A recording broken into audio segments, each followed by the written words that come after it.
Começa agora Quem Somos Nós, o programa para quem tem prazer em conhecer. Uma parceria Eldorado FM e Casa do Saber. Apresentação Celso Loduca. Começa agora o Quem Somos Nós, um movimento em favor do Slow Talk, onde a gente tateia a natureza humana, sempre com pessoas importantes de todas as áreas do conhecimento.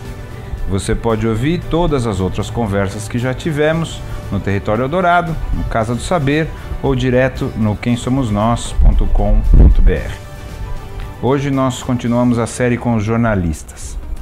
A ideia é explorar como alguém que lida com o fato de ter que checar as versões e os fatos diariamente enxerga quem somos nós. Aqui com a gente, o jornalista e comentarista esportivo Maurício Noriega.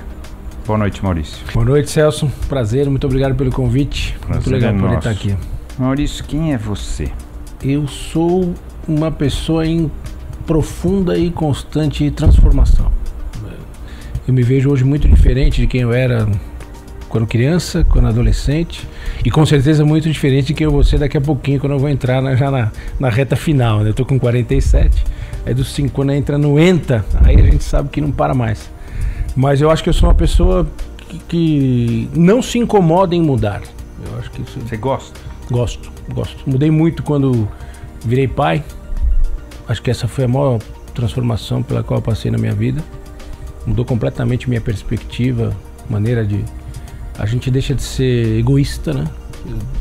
De ver o mundo sob a nossa perspectiva, sob a nossa ótica, né? Para ver o mundo de uma outra maneira, de uma outra... Então acho assim que essa eu sou ansioso pelas transformações, né? Você está gostando de ficar mais velho, então? Tô. Teoricamente é isso. Já que você gosta de mudar... A única coisa que eu reclamo é das dores e das contusões das peladas com os amigos, que são cada vez mais frequentes. Vai piorando. E só vai piorar. Mas eu acho que é bom isso. Isso é legal, né? A gente saber que a gente tem um fim, que a gente tem limitações, é maravilhoso. Né? Por quê? Porque eu acho que a gente não pode achar que nós somos super-heróis, que nós podemos combater o tempo. Você não tem o sonho de ser maior do que a finitude? Eu acho assim, eu tô numa fase assim da vida que já começou aquela sequência de velórios e enterros, infelizmente, né? De parentes, de uma geração que vai embora, alguns amigos que vão um pouco antes do tempo, outros amigos de outras faixas etárias, né? Eu tenho muitos amigos de todas as faixas etárias, desde crianças até senhores já, octogenários. Então, eu acho que nem sei se a palavra existe, mas vamos lá, se essa finitude... Existe. Acho que ela existe, né? Eu acho que ela é importantíssima para mim. E para mim, isso bateu muito forte quando eu perdi meu pai. Duas coisas. Quando você percebe que vai acabar, então você tem a sensação de que você tem que aproveitar. Sim. E segundo, quando você perdeu o teu pai, por quê? Porque faltou alguma coisa que você não completou. Porque foi a primeira grande experiência de perda que eu tive na vida. Eu tive essa sorte, meu pai morreu, eu tinha 45 anos, ele tinha 82, então foi um ciclo, né, completo. Ele viu os netos, viu os filhos, criou os filhos, viu os netos crescerem um pouquinho. E não é aquela coisa de uma perda traumática na infância, na adolescência, alguém muito jovem, mas foi um baque pra mim, né? Porque eu tenho uma avó ainda viva com 92 anos, com um pique fantástico, então... Você tinha uma relação... Com a avó com 92? 92. Mas não a mãe do seu pai, senão ela teve filho com 10. A mãe da minha mãe. Ah, bom, que susto. A mãe da minha mãe.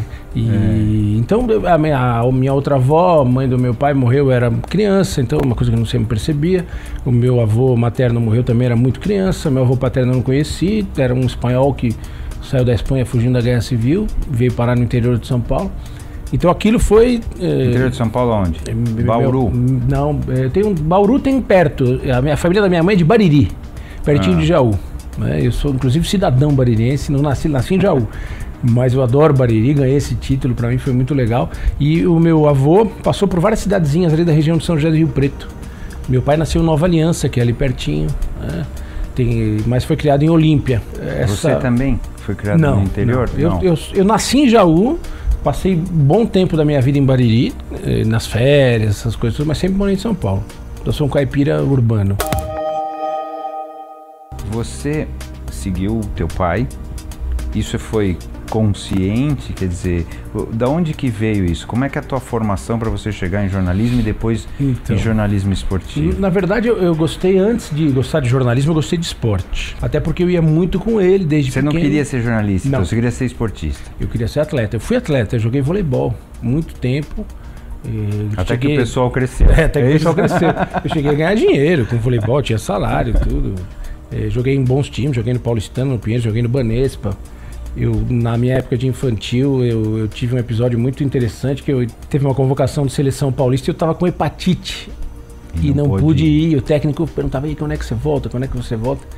Então foi um período muito legal da minha vida. Eu tenho amigos até hoje que eu fiz no voleibol, joguei contra caras muito bons, muito importantes.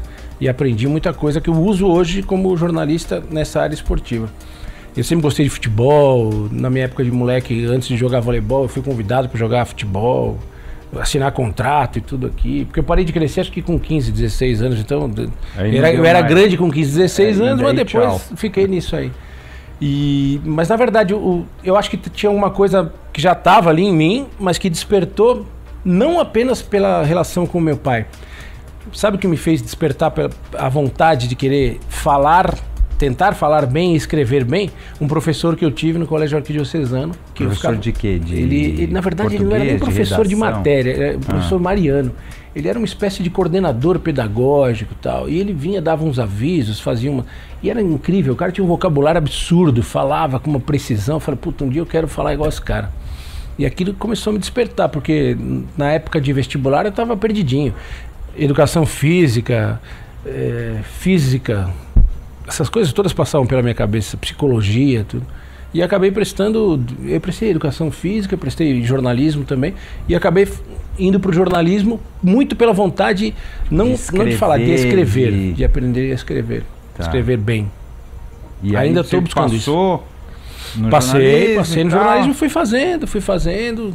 E eu acho que quando eu pisei numa redação de jornal pela primeira vez para trabalhar, que foi na Folha da Tarde, extinta Folha da Tarde, aí eu peguei gosto pela coisa. É isso aqui que eu quero. Eu acho legal, gostei. E jamais imaginei naquela época que eu pudesse trabalhar na televisão um dia. Né? Embora muita gente falasse. Mas e você também não tinha essa questão esportiva? Não. Pô, eu quero ser, agora eu gostei disso, quero fazer isso. Eu gostava de cobertura internacional, até trabalhei com isso aí. Tipo ser correspondente ou nem tanto, falar gostava dessa cobertura, né? Coisas do noticiário internacional. No mundo gostava muito disso. Depois, assim, nos finais de semana tinha os plantões, aí os caras, filho do Noriega, você não quer fazer o esporte aqui com a gente? Aí eu tava no plantão, vamos lá, ajuda e tal. E era um exercício muito legal para um foca, né? Que estava começando a carreira, porque o esporte tem uma demanda muito maior do que o noticiário internacional. A coisa está acontecendo, ali você precisa ser rápido, você precisa aprender a fazer o fechamento, a edição, botar título na matéria, fazer legenda de foto, tudo isso. Então foi uma escola muito legal essa época. E aí, como eu tinha uma experiência já de atleta e uma experiência de filho de jornalista, né? Uma cultura. Por exemplo, eu vi desde muito cedo coisas que talvez a molecada não saiba hoje, mas a nossa geração sabe. Eu vi jogar tênis aqui em São Paulo, Rod Laver, Maria Esther Bueno, Elina Stasi, vi a Olga Korbut na ginástica, eu vi o Nelson Piquet correr de Fórmula Super V, por exemplo. Então, coisas assim. Vi porque você acompanhava o seu pai? Eu ia com meu pai. Então, eu vi a Norminha jogar basquete, né? O Moreno jogar vôlei. A Norminha, é verdade. Ela era mínima, mas era muito boa. Né? Então, eu tinha essa cultura esportiva.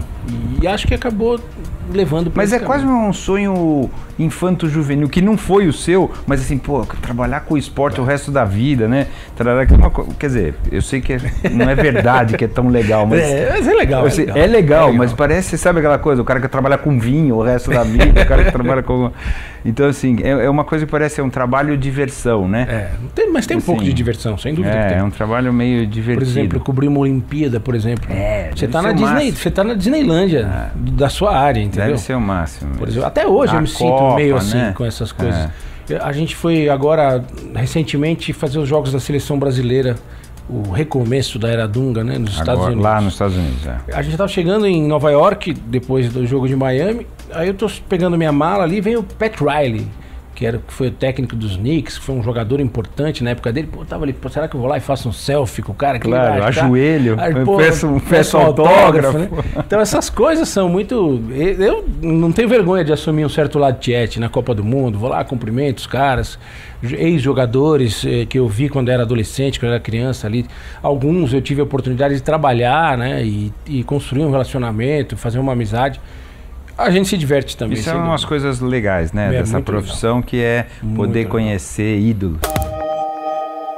O que a gente pode aprender sobre o Brasil e sobre as pessoas que nós somos através dessa tua experiência com os jogadores, com os dirigentes, sabe, com a comunicação que está ligada a isso e tal. O fundamental para mim, Celso, é o seguinte, eu vou até usar uma expressão meio chula aqui. É que mesmo sendo talentoso, mesmo tendo a habilidade para fazer as coisas, não dá para fazer nada nas coxas. Essa é a expressão. Isso que fica muito claro para mim. Eu pensei que era muito pior, nas coxas. É que não é uma expressão elegante, né? Você dizer, não dá para fazer de qualquer jeito, porque uma hora o talento não vai superar a organização. Mas a Argentina é uma zona do cacete e foi vice-campeã. Por que essa teoria só vale pro Brasil? Engraçado que eles são mais organizados do que nós em um aspecto. Você já viu o campeonato argentino? Tá, que hoje estão uma decadência terrível. Não, mas agora, eles foram vice-campeão agora. Mas eu queria saber por que só serve para nós. A Associação de Futebol Argentina é mais organizada que a CBF. Com aquele presidente deles também? Que morreu agora há pouco, o Grondona. E inclusive o Grondona foi diretor de futebol do Brandão no Independiente da Argentina. O Brandão foi campeão argentino pelo Independiente. Lá é uma zona, é corrupção também, né, como se diz aqui. Então, mas qual é a diferença? Porque não cabe, né? Não cabe. Concorda, assim? Não cabe, mas nesse aspecto eles são muito mais organizados, assim, para cuidar da seleção. Desde o centro de treinamento que eles têm ali do lado do aeroporto de Ezeiza, desde como eles recebem as pessoas, os jornalistas, como eles recebem os jogadores, como eles dão uma certa blindagem, eles conseguem ser mais organizados que a CBF. Assim, eu estava falando assim que eu tenho muita honra eu não sou só um jornalista de futebol. Eu brinco assim, eu estou jornalista esportivo, eu sou jornalista, amanhã eu posso estar fazendo vinho, internacional, tudo. Mas eu já cobri vários esportes. E eu aprendi muito sobre esses esportes, eu soube nessa caminhada detectar as diferenças. E eu vou usar um exemplo aqui muito claro para você. Em termos de organização para esportiva e administração. Porque às vezes elas andam em paralelo. Junto às vezes não. E às vezes elas trombam. Você tem o voleibol, por exemplo. Eu joguei voleibol. O voleibol fez um projeto de organização esportiva que é um sucesso. Absoluto. Absoluto. Masculino e feminino. A administração nem tanto. Nós vimos aí recentemente uma série de escândalos exatamente, e todas as outras coisas. Não tem necessariamente uma relação. Não tem. Isso é muito claro. O que acontece com o nosso futebol é o seguinte, a CBF, principalmente, a CBF optou só pelo negócio. A seleção brasileira é um grande negócio. Tanto que esses jogos que a seleção faz aí foram vendidos para uma empresa que a empresa marca os jogos e o local dos jogos, que muitas vezes não é nem interessante o adversário e muito menos o local dos jogos. No caso dos Estados Unidos, eu até acho que eu também gosto. Até acho que não, e acho que é inteligente até. Não sei se é a ideia da CBF, acho que é a ideia de quem marcou. Como de quem mercado comprou. De futebol, os caras estão bem lá, eu acho até inteligente. A empresa que patrocina esse Tour do Brasil tem interesse naquele mercado e tudo mais. O que eu vejo é assim, o Brasil deixou de ser diferente no futebol. Uma visão individual, puramente individual. A gente era diferente, amador também. Amador que eu digo, no ponto de vista... Não é mais corrupto hoje o futebol do que já foi. Não. Concorda? Talvez seja até menos. Então, mas tá pior. Quer dizer, não é corrupção, não é isso. Não. O que é que fazia ser bom e agora é ruim? Nós sempre ganhamos, quando ganhamos, por sermos diferentes.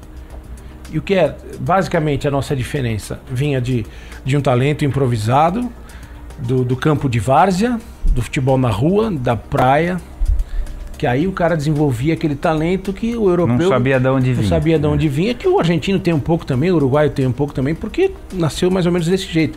Campo de futebol ao lado de trilho de trem, quando a ferrovia ia passando, o cara fundava um time aqui, outro time ali, vai criando rivalidade de bairro com bairro, rua com a rua. Então você acha que isso não vai voltar? Eu acho que do jeito então nós nunca vamos voltar a ser... Acho que a gente pode voltar, a gente pode voltar, mas de outro jeito. Daquele jeito não dá mais.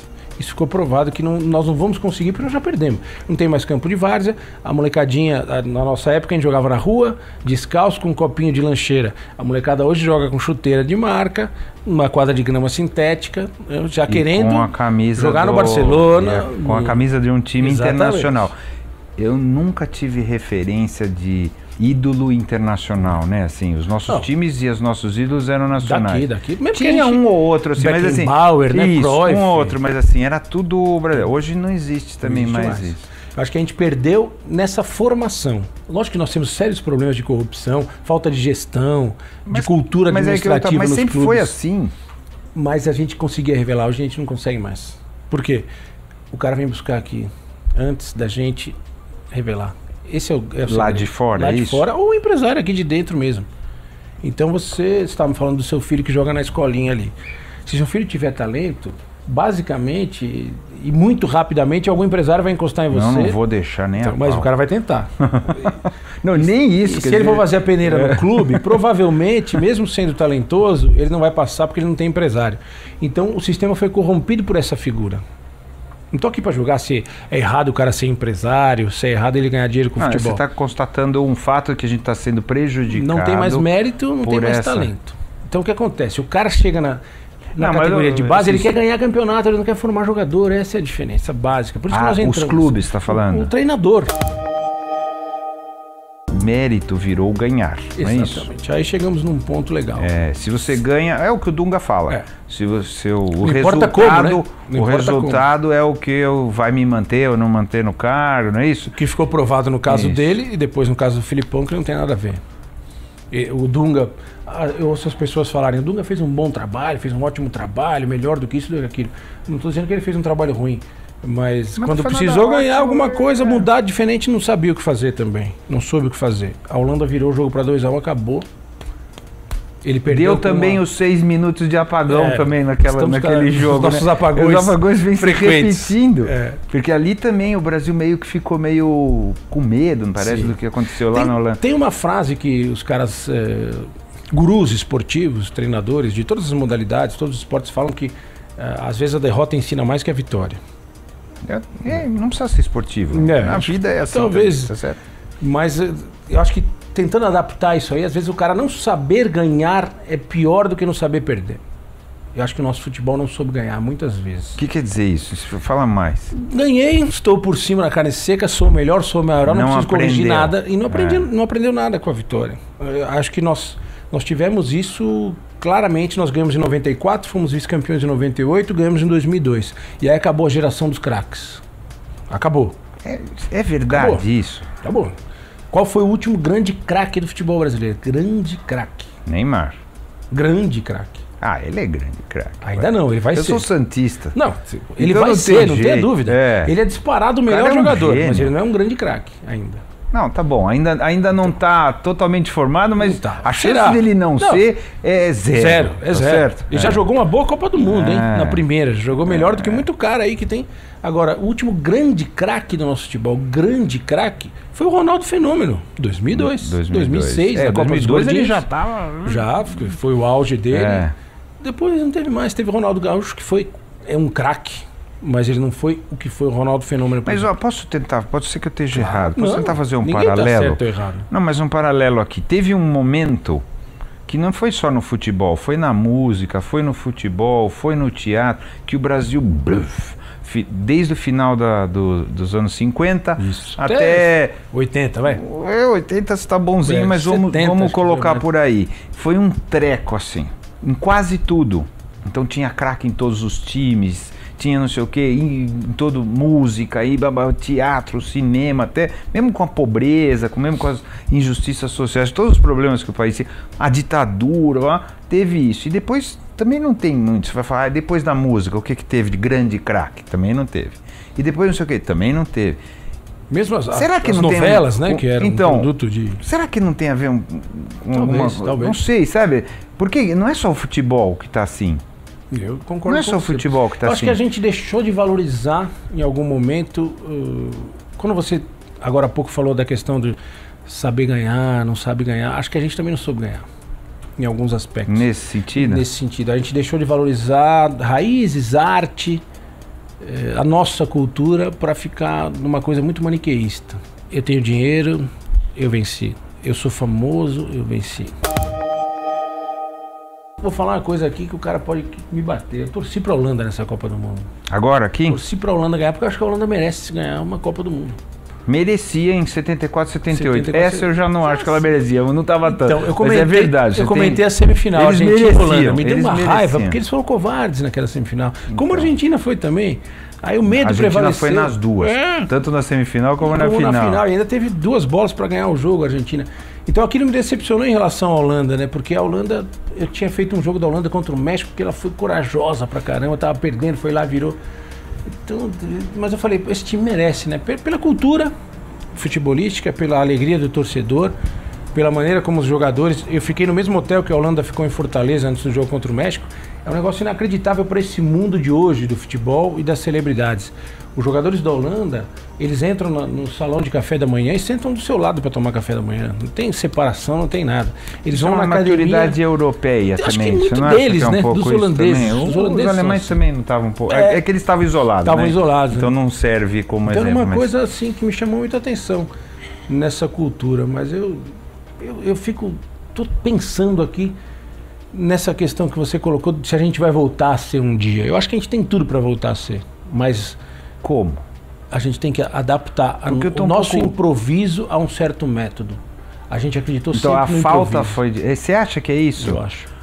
Porque a gente qual já que é não esse tem equilíbrio aí? Porque você olha o Campeonato Brasileiro, você olha os times, você olha não sei o que lá... Tá meio difícil. Meio você foi legal. Tá meio difícil. Então, às vezes você pega um dirigente sério que mas também não consegue. Então, não é porque fica falando, não, porque é corrupção, porque a CBF é isso, é atrasado. Tudo isso é verdade. Mas não me lembro, a não ser que, assim, de novo, você deve entender mais do que eu, em algum ponto remoto foi muito séria a CBF? Eu acho que não. Tá certo? Assim, sempre foi assim. Sim, mas acho que... Só que o que você quer dizer é que não ser sério há um tempo atrás ainda dava certo. Ainda dava. É isso? Ainda dava. É mais ou menos isso que você está falando? Quer dizer, porque não é que mudou o jeito que era a CBF. Ela sempre foi assim. Os clubes sempre tinham. Pior, na verdade, eu acho que era pior do que é hoje. Corrupção, sacanagem, tarará. Hoje tem muito mais gente séria do que tinha. Mas não tem mais os gênios. Mas o mundo mudou, é isso? Não tem mais os gênios, mas não é possível. Por que perde isso? Porque não tem campinho? Então acabou a nossa chance. Não acabou. Acho que a gente tem que entender esse processo. Enquanto a gente continuar acreditando que jogador nasce na rua, não precisa plantar, não precisa cultivar, não precisa cuidar da horta. Mas era assim. Era agora. Era verdade. Era verdade. Pô, anos 70 você falou. Pega os camisas 10 dos times brasileiros. Então, é isso. Hoje você pega o Zico. Não tem mais. Você tinha Zico, você tinha Pelé, numa época que jogaram já junto, acabando, Roberto Dinamite, Ademir da Guia, Pedro Rocha jogando no São Paulo, Dirceu Lopes no Cruzeiro. Pô, aí você, depois mais pra frente, Falcão, Sócrates. Eu sei. Entende? Mas não tem mais. Por que não tem mais? Mas será que é isso? Aí vem a questão da base. É só isso, eu tenho não certeza tem campinho, que é a questão da base. Não precisa nem do campinho. Espontaneidade, é isso que você está falando? Não precisa nem do campinho. Por exemplo, como é que você forma um grande publicitário? Eu acho que a publicidade é um dom. Muito mais do que um dom, mas algumas técnicas a pessoa tem que aprender. Tem. Vai depender muito de quem vai ensinar. Eu acho que o futebol não foge muito disso. Eu sempre falo com esses velhinhos que eu sou fã, esses jogadores fantásticos dos anos 60, dos anos 70, eles deveriam estar ensinando. Ensinar escola fundamental. Você ensinar a ler e escrever no sentido do futebol. Porque às vezes você vê cara que tá no profissional e não sabe matar a bola direito. Eu não consigo entender isso. Porque a profissão dele. É jornalista dele. Que não sabe escrever. Tem alguma coisa errada. Que separa sujeito predicado com vírgula. Tem algum problema. Não pode. Não é? Então, eu vejo um monte de jogador de futebol que não sabe matar uma bola. Por que ele não tá sabe cabecear. Num time grande. Só sabe chutar de um pé. Isso também não entendo muito bem. Só tem um pé. Você entende? Claro que você entende. Não, mas você entende. Você tá vendo? Como que pode? Não é a profissão do cara. Nós falamos dos Estados Unidos aqui, não falamos? Pega um jogador de basquete dos Estados Unidos. Mas então, você viu outro dia... O fundamento ele sabe. Tudo. Aí o talento, cada um vai desenvolver. Tem o excepcional, tem o fantástico, tem o muito bom, tem o bom. Mas o fundamento todos sabem. Você falou do Santos, você falou do Neymar. O Santos é um ponto fora da curva, sem dúvida alguma. Não, vários clubes do Brasil não aceitam um moleque baixinho, não aceitam um moleque franzino, magrinho. Não, precisa de um cara forte e alto. O Santos aceita o baixinho, aceita o gordinho, aceita o magrelo, porque ele tá olhando o talento. Eu acho que o futebol tem isso. É o olhar do publicitário para reconhecer o talento. O Ganso, eu acho um gênio o Ganso, tá? Ele liga e desliga, esse é outro problema. Mas que ele tem um botão. Vários na ele história, tem um botão que liga e desliga aqui. Quando ele liga, é muito sai bom. De baixo. Exatamente. Agora, é que o Santos acabou criando uma história, né? E ela se autoalimenta, vamos dizer assim. Agora a molecada quer ir também pra lá, porque tu sabe que quando você é moleque no Santos você aparece, e, né, se isso for bem conduzido, vai virar uma loucura. Eu acho tá certo? Que fundamentalmente, Celso, é a questão da educação aplicada a isso. Por que educação? É aquilo que a gente falava. Se você não ensinar o moleque a fazer as operações básicas da matemática desde cedo, dificilmente ele vai saber a operação complexa da tecnologia da informação. Ninguém fez isso com o Pelé. Ninguém fez isso com o Zico. Ninguém fez isso com tudo, com o Ademir da Guia. Alguns ensinaram alguma coisa. Não, claro que eles aprendem. Eles são espertos, eles são ótimos alunos. Não sei se eles tiveram ótimos, são coisas diferentes, né? Os gênios são ótimos alunos, eles olham o cara fazendo e pumba. Muitas vezes o gênio nem foi um ótimo aluno, né? Só que a genialidade dele, a escola não sabia enxergar, tem isso também.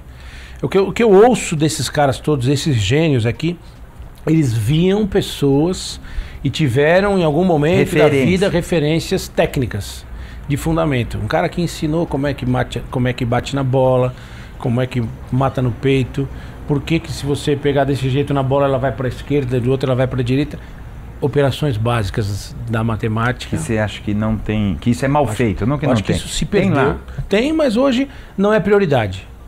Não é prioridade. E eu posso estar sendo tremendamente leviano, mas acho que as pessoas que ensinam futebol hoje para a garotada nas escolas não estão capacitadas para isso.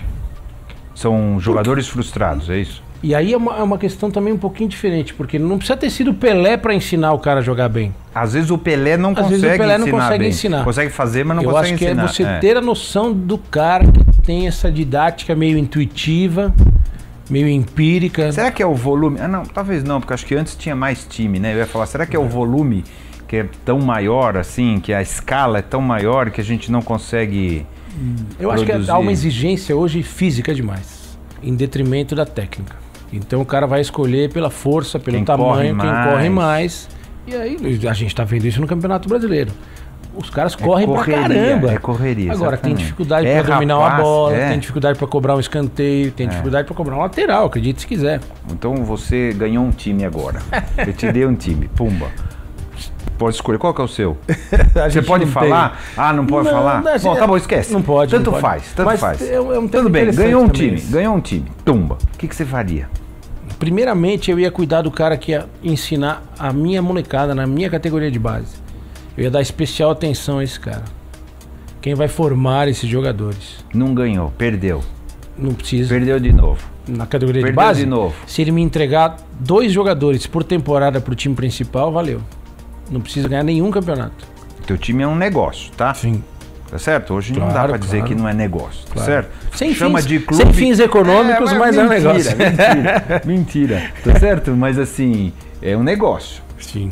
Não existe mais essa história de não ser negócio. Ele abastece o meu negócio. Ele não ganhou nenhum prêmio ali, mas ele abastece. Mas o fato de ganhar o prêmio não valorizaria o passe dos meninos? Será que o raciocínio não vem daí? Pô, eu vou ganhar 10 prêmios, mesmo que seja forçando para ganhar. Quantas vezes você já ouviu falar, pô, tá pintando um moleque aí que é craque, ganhou todos os títulos, foi artilheiro das categorias de base. Depois morre. E aí aparece o Neymar. O Neymar era reserva dos times de base do Santos. Eu sei. Depois virou o Neymar. Por isso que eu acho que o olhar tem que ser outro. Eu sou o dono do time. Que foi o Luxemburgo que falou que ele era filé de borboleta, né? Que ele não dava pra jogar. Essa foi uma... Que falta fez na Copa de 2010. Né? Você tem uma convivência, então, com esse mundo do futebol, que do jeito que você vai falando, me dá um pouco de horror, um pouco de medo. Tem um lado bacana, obviamente, tá, né? Mas assim, dá um pouco de medo, assim, dessa experiência, vamos dizer assim, que parece uma experiência um pouco tudo meio mal feito, tudo feito errado, tudo não sei o que lá. Quer dizer, que visão que você tem? Então, me dá um pouco assim, que vida é essa? Que tudo é meio acochambrado, tudo vai indo. Sim, eu diria que o futebol é uma boa imitação da vida mesmo. Talvez ele seja o futebol, o esporte mais popular do mundo, por ele ser parecido com a vida. Com o que a gente vive. Tem de tudo. O cara derruba treinador, como já derrubaram impérios, reinos e presidentes e tudo mais. Eu acho que é muito o sucesso do futebol está representado nisso. Né? Você acha que consegue ser uma... Consegue ser. Você sente isso? É um reflexo muito grande de como é tudo. É um espelho.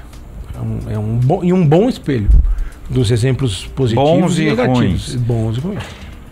Eu acho que é um espelho fiel da vida. Não vejo outro esporte que tenha tanta... Não, o tênis é muito elegante.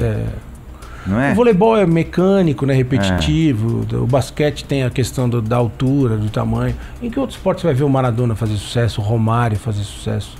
Eu acho que isso explica um pouco. E aí com as mazelas também. Daquela coisa do enriquecimento muito rápido, da falta de preparo, do rolo, das apostas, dos interesses. Das más intenções, da lavagem de dinheiro. Do treinador que coloca o cara lá porque ele tem uma comissão de não sei o quê.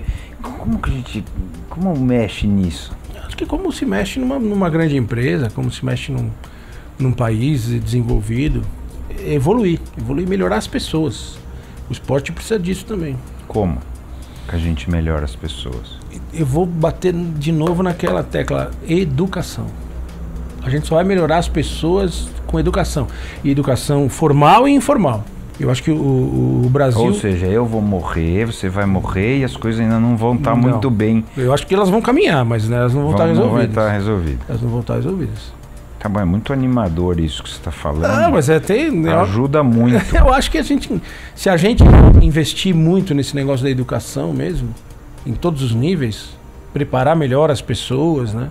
A gente Quando você fala assim, melhor. Parece que você é otimista ao mesmo tempo. Quer dizer, você coloca... O quadro é negro, tá certo? É ruim e tal, mas você é otimista quanto quanto aos seres humanos serem capazes de fazer melhor do que eles estão fazendo. Acho que são. No futebol, na vida, com o planeta. Porque assim, apesar de tudo... Porque nós não estamos... Né? A coisa não está muito legal, mas já foi muito pior também, né? Segunda Guerra Mundial, né? Guerra Fria, Cortina de Ferro. A gente deu uma evoluída, né? Tem aí... Estamos voltando para trás de novo. O Estado Islâmico, né? Então, tem a Crimeia lá. As coisas estão voltando um pouquinho para aquela mesma situação. Isso é uma coisa doida, né? A gente estava... Você falou da Ucrânia. Eu estive na Ucrânia em 2012, na Euro, né? Como é que você imagina que um ano depois o país vai explodir, né? Eu tenho fotografias nos lugares ali que hoje estão destruídos e tal. Como, né? Muda. Ou então aquela coisa tá lá. Latente, alguém tá enganando, tá segurando, né? Riscou um fósforo. Nós mesmos aqui, né? Copa das Confederações, aquela ebulição. Será que vai ter Copa do Mundo? Teve, foi tudo tranquilo. Foi uma maravilha, funcionou. Por isso que eu sou otimista. Você é? Eu sou. Com o ser humano? Sou otimista com o ser humano. Então, eu vou fechar, fazendo uma pergunta então. Quem que somos nós, seres humanos, para você? Eu acho que nós somos uma raça que veio de algum lugar anterior a essa... Planeta? Anterior a esse planeta. Você é um extraterrestre?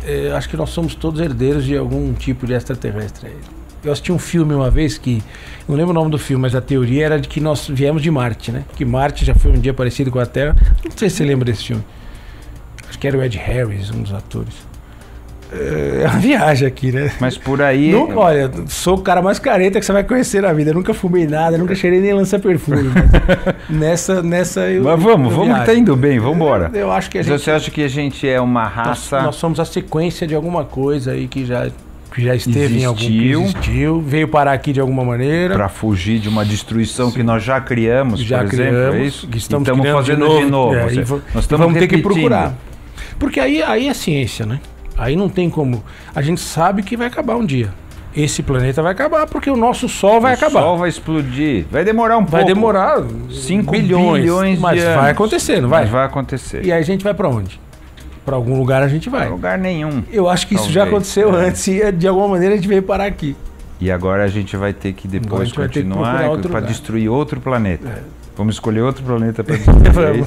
E olha, não fumei nada, hein? Então tá bom, obrigado, viu, Maria? Você ouviu Quem Somos Nós? Uma parceria Eldorado FM e Casa do Saber. Apresentação Celso Loduca.